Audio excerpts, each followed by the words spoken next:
这个民进党性骚扰的这个案件，这个争议连环爆料，民众对党主席赖清德的处理方式敢有不满意？依照上新的民意调查显示，讲有34.5%民众表示不满意，不满意的民众是30.7%。媒体嘛公开一封前青年部主任蔡慕林写予秘书长柯立明，这个法冤枉的批信，强调讲伊并无贪污甲假案。那党主席赖清德是带党部主管做伙参加性平的课程。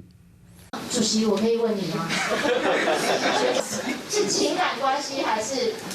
不外遇的骚扰？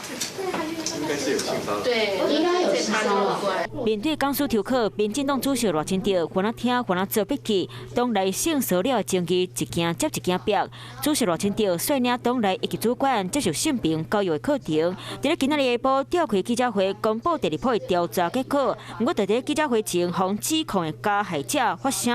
要向指控假案的前青年部主任蔡慕林传出亲信写批予秘书长柯立明，反电脑去指控迄个野料骗色的查某党工行为突切、沟通误会，毋若听无伊的好意，而且做工作能力态度阁真歹。另外，当年事后，伊我甲当年时任副秘书长的林慧云报告这件代志，当时的秘书长林世尧阁捌亲嘴甲讲会先甲处罚。结果2021年3月，这个受害员工都无阁介意，或者是性平单位投诉，支持对方甲这件代志的头尾无阁真乱，互大家拢看个无煞煞。 关于党务主管的部分，我有提到说，那个法律上要求我们的那个知悉就要立即有效的补救措施，对，然后我也有告诉他们说要处理的 SOP 流程。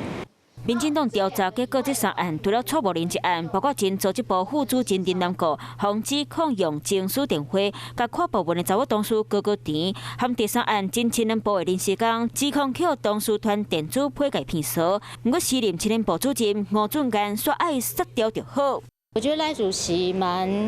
我可以说很可爱嘛，因为我有问题，然后也有直接就是他很亲切，也让我主动问问题，然后还蛮惊讶他是全场里唯一答对的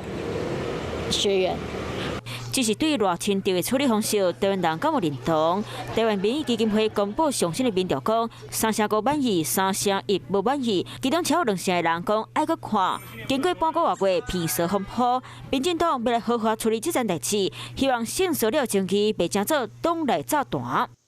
嗨，我是庄宇杰。想要看到更多的新闻内容吗？赶快订阅华视新闻的 YouTube 频道，并且开启小铃铛，跟着宇杰一起看新闻吧。